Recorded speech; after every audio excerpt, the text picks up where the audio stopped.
aide ou assistance. Fidèles téléspectateurs, bienvenue dans votre émission du désert à l'oasis. Nous poursuivons avec notre thème aide ou assistance parce que à l'image de Christ, lorsqu'il était sur cette terre, est-ce qu'il a constaté que le peuple était dans le besoin, que le peuple était en crise. Il a ressenti de la compassion pour ce peuple et il a dit à ses disciples qu'il ne pouvait pas les retourner tels quels. Il fallait qu'on puisse leur trouver à manger. Nous trouvons cela dans le passage de Matthieu 15 au verset 32 où Jésus dit, Jésus ayant appelé ses disciples dit, je suis ému de compassion pour cette foule, car voilà 3 jours qu'ils sont près de moi et ils n'ont rien à manger. Je ne veux pas les renvoyer à jeun de peur que les forces ne leur manquent en chemin. Et lorsque nous voyons dans la suite, Jésus a multiplié le pain pour apporter de l'aide à ce peuple, à cette communauté. Et donc, c'est cela que nous aussi, nous devons faire en tant que chrétiens lorsque nous remarquons qu'il y a besoin. Nous avons parlé la dernière fois avec le pasteur Sita même de ce thème-là et nous avons dit que nous devons observer et constater qu'il y a besoin au sein de la communauté, au sein du groupe pour apporter notre aide. Et lorsque nous le remarquons, auprès de nos frères, nos sœurs, nos voisins et voisines, nous ne devons pas non plus hésiter d'en apporter aussi. Je suis aujourd'hui à nouveau avec le révérend Dieudonné Sita Luemba. Révérend, bonjour. Bonjour madame la journaliste. C'est encore une immense joie de vous recevoir à nouveau sur notre plateau du désert à l'oasis pour continuer à parler de ce thème aide ou assistance qui est si vaste et que nous devons tous appliquer. Alors, je vous pose bien sûr la première question d'aujourd'hui, c'est que faire pour que ceux qui se disent qu'ils n'ont pas assez des moyens ou assez de ressources pour aider les autres puissent le faire? Parce que vous voyez ces personnes qui constatent le besoin, qui constatent que voilà, mon frère ou ma sœur a besoin de telle ou telle chose, mais moi, j'ai pas assez de moyens pour lui en acheter, j'ai pas assez de ressources pour l'aider. Que faire? La première chose à faire, c'est former les gens et informer en leur disant que l'aide que nous avons apportée aux gens n'est pas seulement d'une seule forme. La plupart des fois, quand quelqu'un dit qu'il n'a pas d'aide, qu'il n'a pas de moyens pour aider, souvent on ne pense qu'à des moyens financiers, à des moyens matériels. Et pourtant, une parole peut être aussi une assistance à quelqu'un. Il y a des gens qui ont pu aller loin dans leur vie parce que simplement, quelqu'un leur a donné un conseil, une parole. Il lui a prêté un livre à lire. Et ce livre a pu pistonner la personne dans le monde des idées, où il a pu trouver des idées qui l'ont aidé à commencer à vivre autrement. Il y a de l'aide par la prière. Ça, tout chrétien a la capacité de prier. Tout chrétien doit savoir que par la prière, il implique Dieu, la meilleure source d'aide, d'intervenir dans la vie de la personne. Nous avons tous des choses à donner. Un simple sourire est suffisant. Wow. Ça peut encourager quelqu'un qui est découragé. Il se rend compte quelqu'un qui lui sourit. Ça montre que c'est quelqu'un qui le trouve important, le trouve intéressant. Okay. On peut apporter de l'aide en pouvant simplement visiter une personne dans la souffrance. Okay. Quelqu'un qui est malade, tu lui rends visite, mais tu apportes l'assistance. On peut aider quelqu'un en lui prêtant un instrument de travail. Par exemple, on a un ordinateur, l'autre a un problème de travailler avec son mémoire pour terminer sa formation universitaire. Bon, tu ne peux pas céder ton ordinateur pour certaines raisons, mais tu peux lui prêter ça. De temps en temps, rendre ça disponible pour la personne. C'est là où on voit que donner du temps, rendre son temps disponible à quelqu'un, c'est une forme d'aide aussi qu'on donne aux gens. Donc, aider n'est pas seulement nécessairement les moyens. Quand on ne voit que des moyens à donner, eh bien, on se sent limité, même complexé inférieurement, parce qu'on se dit, je ne suis pas aussi riche que tel. Nous avons tous des choses à donner. Moi, j'ai rencontré dans ma vie des riches qui ont été heureux pour un simple conseil que j'ai donné. Et le conseil n'est pas venu de moi. Il est venu de la Bible, mais avec un verset biblique, la personne est restée reconnaissante pour toujours. Wow. Donc il y a plusieurs moyens à donner. Nous avons tous des choses à donner. C'est à nous à prier pour que Dieu nous montre comment nous pouvons être utiles à telle personne et être utile autrement à une autre personne, les besoins sont immenses et les moyens d'aider sont immenses aussi. Même si nous n'avons pas tous les moyens, mais parce que nous avons Dieu de notre côté, avec Dieu, on est capable d'opérer des miracles en aidant les gens. Waouh, ok, ça je le reçois en tout cas pour moi. Du moment que nous avons Christ en nous, nous ne devons pas nous dire que nous sommes vides et que nous ne pouvons rien apporter. Absolument, c'est vrai. Parce que lui, il nous inspirera toujours ce qu'il faut faire, ce qu'il faut dire. Et là, comme vous dites, les paroles encourageantes aussi, qui, au-delà des gestes, rassurent et apportent aussi l'assistance qu'il faut. Alors, pourriez-vous aussi, à votre tour, nous partager un exemple? Quand vous avez parlé de l'exemple de l'ordinateur, ça m'a rappelé d'ailleurs mon cas. Moi, j'étais en 2e licence, je faisais mon mémoire, mais mon ordinateur était foutu, alors que c'était vraiment au début de l'année. J'ai eu une amie, alors une précieuse amie, qui est vraiment une sœur, qui m'a donné son ordinateur pour toute mon année académique. Amen. Et ça m'a marqué toute ma vie, je l'oublierai jamais. Donc, c'est quelqu'un comme ça qui se sacrifie. Elle est en train de faire des stages d'ailleurs, elle avait besoin de son ordinateur, mais elle me l'a apporté et moi, ça a rejoui mon cœur. Donc, c'est un geste qui a rejoui mon cœur. Et j'aimerais savoir aussi, vous, à votre niveau, avez-vous, si vous avez sûrement vécu, vous avez une longue expérience de vie, mais quelques exemples où vous avez apporté votre aide comme ça, de manière matérielle, en geste ou même en parole, et qui a permis à une personne de se relever et de bien se sentir. Merci pour la question. Et évidemment, je dois veiller sur le temps parce que par la grâce de Dieu, je peux partager beaucoup d'expériences dans ces domaines. Surtout mon cas avec mon épouse, pendant les fiançailles, nous avons décidé d'avoir très peu d'enfants. Elle voulait 5, moi je voulais 3. On a fait la moyenne, nous n'avons que 4 enfants. Super. En fait, la raison principale, c'est que nous avons voulu être disponibles pour les autres. Quand je vous parle aujourd'hui, dans ma maison, nous sommes à 11 personnes, mais tous nos enfants sont déjà partis. Wow. Ceux qui sont à la maison, il n'y a que très peu qui sont membres de famille, et les autres sont des frères, sont des sœurs en Christ, des personnes qui ont été dans des situations de SOS, qui ne savaient pas où dormir, comment vivre. Nous les avons accueillis chez nous. Il nous a été déjà possible d'héberger des gens pendant 13 ans, pendant 14 ans. C'est plein dans notre liste de personnes que Dieu nous a aidés à pouvoir aider. Donc c'est une manière aussi d'aider les gens, apporter l'assistance. Il y a des gens qui sont chassés par leur famille à cause de leur foi en Christ. Nous avons rencontré de telles personnes. Mon travail avec l'organisation Aide aux Églises Martyrs m'a fait rencontrer des personnes horrifiées par la méchanceté de leurs membres de famille. Ces gens se retrouvent dans la rue parce qu'ils ont donné leur vie à Christ. Et moi, en tant que pasteur, en tant qu'homme de Dieu, le Seigneur me mettait en contact avec une telle personne, je ne peux que la recevoir chez moi. Nous avons pu aider les gens par des livres. J'ai beaucoup de livres chez moi à la maison, je suis un mangeur de livres. Et je fais mon travail de disciple surtout avec des livres. Quand quelqu'un me pose un problème, si c'est un intellectuel, je pense d'abord à un livre à lui donner, si son aide qu'il demande n'est pas urgente. Un livre à lui prêter, je vis des gens me dire, pasteur, ce livre m'a parlé. J'ai compris mon problème. J'en restais inoubliable. Et puis il s'en va. D'autres, tu peux aider quelqu'un, nous l'avons fait, à le mettre en contact avec quelqu'un d'autre. Moi, je ne peux pas t'aider pour ces problèmes-là, mais je peux te mettre en contact avec un frère, avec une sœur qui pourra mieux t'aider que moi. Et on a vu des personnes être aidées parce que j'ai joué le rôle de pont entre la personne et là où il y avait des ressources pour aider la personne. Je peux donner des exemples des étudiants. Il y a une expérience intéressante que j'ai vécue quand j'étais aumônier au campus, à l'université de Kinshasa, où j'ai travaillé pendant 11 ans. Dieu m'avait inspiré une méthode pour aider les étudiants qui avaient des besoins financiers pour leurs frais académiques.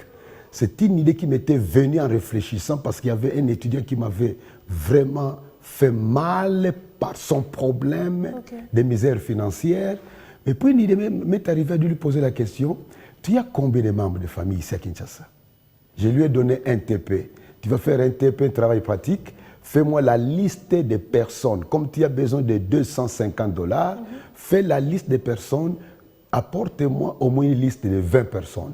Tu mets à côté de chaque personne combien tel peut te donner. Même un 5 $, tu mets à côté. Même tout ça. Moi-même, je m'engage à te donner autant. Je lui ai donné un montant, tu mettras mon nom comme étant les premiers noms sur ta liste. C'était un montant qui ne correspondait pas à ce dont il avait besoin. Mais je te donne ça comme exemple pour ton travail. Voici un petit montant pour ton transport, atteindre certaines personnes. Et tu m'apportes ta liste dans une semaine. Nous allons discuter ensemble. Il est venu, nous avons analysé la liste ensemble.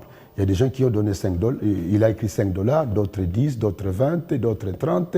Parfois, j'ai demandé, mais qu'est-ce que celui-ci fait? Quand je voyais qu'on pouvait augmenter un peu, on augmente. Et puis, je lui disais, quand tu vas poser les problèmes à quelqu'un, comme tu es venu chez moi, ne lui apporte pas un problème de 50 $. Parce que nous avons tous des problèmes financiers. Même ceux qui en ont plus, ils ont aussi beaucoup de problèmes à leur niveau. Okay. Tu dis simplement, j'ai besoin de 50 $ pour mes frais académiques, mais je vous demande si vous avez 5 $ à me donner à cause de ça. Wow. L'autre, quand tu as fait ta liste, je demande 20 $, si vous avez 20 $. Et vous vous rendrez compte que les gens vont vous aider plus facilement parce qu'ils voient que le montant est élevé, mais tu demandes des petits montants. Okay. Et quand ça marchait avec cet étudiant, il m'est resté reconnaissant. C'est une méthode que j'applique depuis plusieurs années. Il y a des étudiants qui ont terminé leurs études grâce à des frais académiques d'auprès des personnes à qui ils ne pouvaient pas partager leurs besoins parce qu'ils les considéraient trop pauvres. Alors que les 5 $ ou les 10 $ ou les 3 $ que l'autre donnait venaient compléter les montants jusqu'à atteindre les montants dont il avait besoin. Donc, en termes d'exemples, il y en a plus.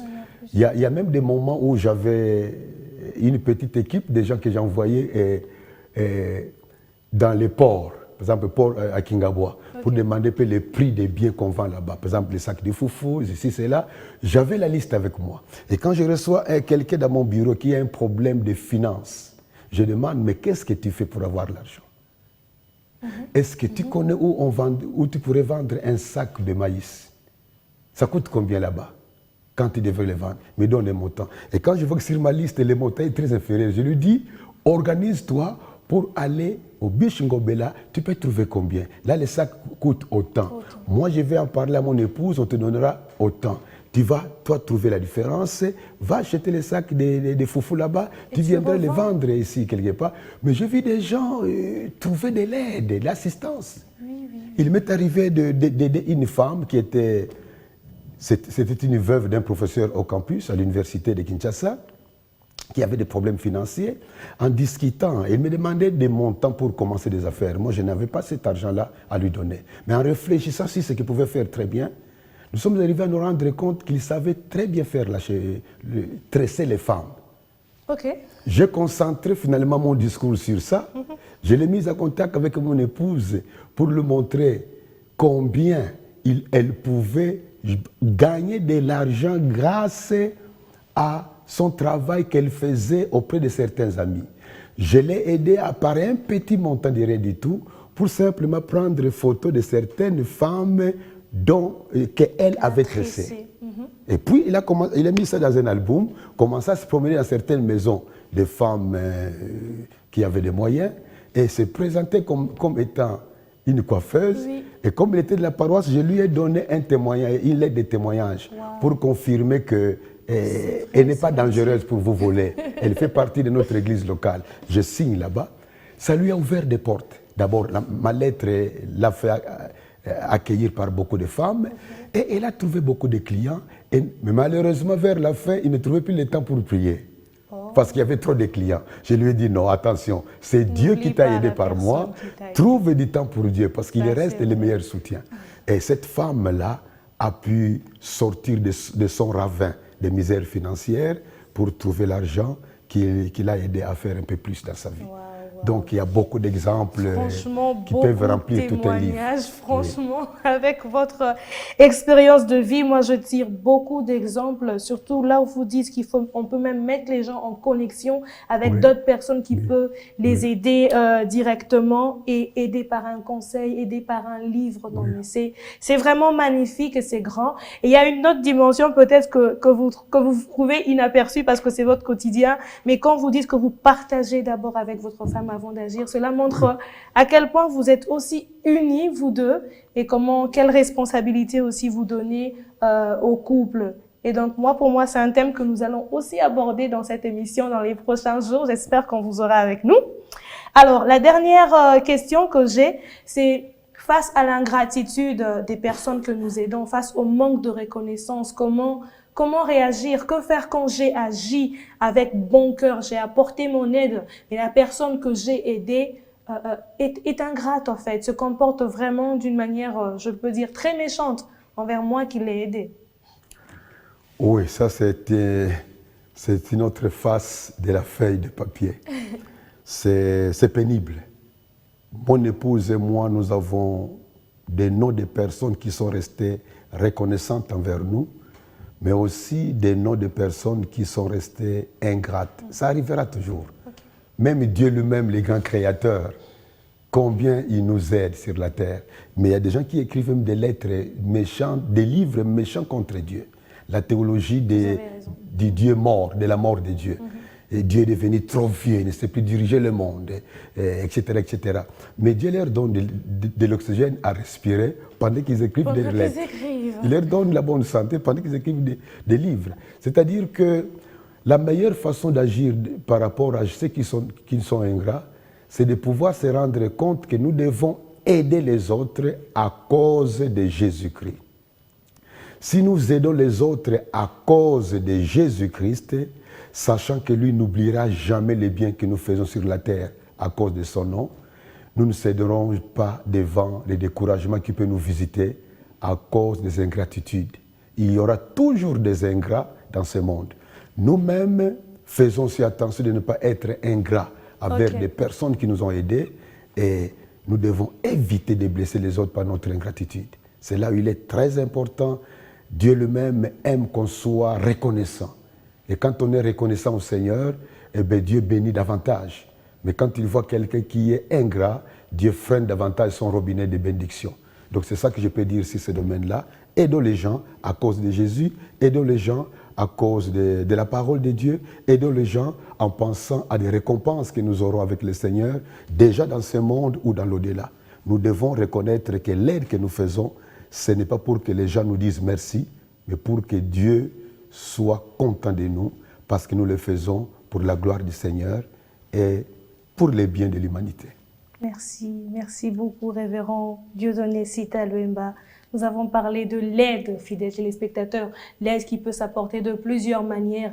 Du coup, en tant que chrétiens, nous n'avons pas à nous dire que nous sommes vides, que nous n'avons rien apporté, parce que Christ a mis en nous des potentiels que nous devons apporter, des valeurs que nous devons apporter à la société pour son bien. Et donc, nous pouvons apporter notre aide par la prière, par les paroles encourageantes, par les conseils, comme le révérend le fait même, par des livres aussi, nous pouvons le faire, et par des biens matériels aussi. Et donc, nous ne devons jamais, alors jamais, nous dire que nous sommes vides. Et même quand nous remarquons l'ingratitude dans les chefs de ceux que nous avons aidés, rappelons-nous que nous l'avons fait pour Christ. Et donc, c'est une conception que nous devons avoir maintenant, que nous devons ancré bien sûr dans notre tête, dans notre être, de savoir que lorsque nous aidons, c'est pour Dieu que nous le faisons. Ça va nous aider bien sûr, nous permettre de ne pas trop souffrir lorsque nous remarquerons l'ingratitude des humains.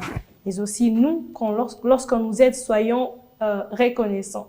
Dieu attend cela de nous. Je vais demander au révérend Dieudonné Sita Luemba de prier pour tous ceux qui nous suivent et pour moi qui suis ici sur le plateau, afin que Dieu nous accorde d'apporter notre aide en toutes circonstances, toutes les fois que nous les pouvons, de ne pas nous limiter, de ne pas nous bloquer en nous disant que nous ne pouvons pas, mais de chercher en nous et chercher autour de nous qu'est-ce que nous devons faire pour apporter les autres. Mais que Dieu nous accorde aussi de ne pas être des personnes ingrates lorsque nous recevons l'aide.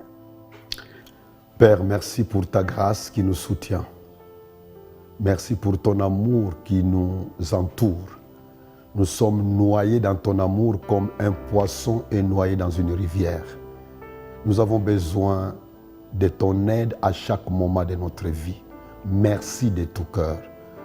Merci d'aider nous deux qui sommes ici, sur le plateau, et les techniciens qui sont loin des regards des téléspectateurs. Aide aussi tous les téléspectateurs de cette émission. Fais que le nombre de ceux qui pensent aux autres pour les aider soit toujours augmentant jour après jour. Et merci pour ceux qui sont reconnaissants. Fais de nous des hommes et des femmes reconnaissants à ceux qui nous aident. Mais en même temps, Seigneur, protège-nous des découragements, protège-nous des blessures provoquées par ceux qui sont des ingrats. Nous voulons, nous, ne pas être ingrats, ni envers toi, ni envers ceux qui nous aident, mais en même temps, Père, quand nous rencontrons de l'ingratitude, encourage-nous en nous rappelant que nous aidons à cause de toi et pour toi.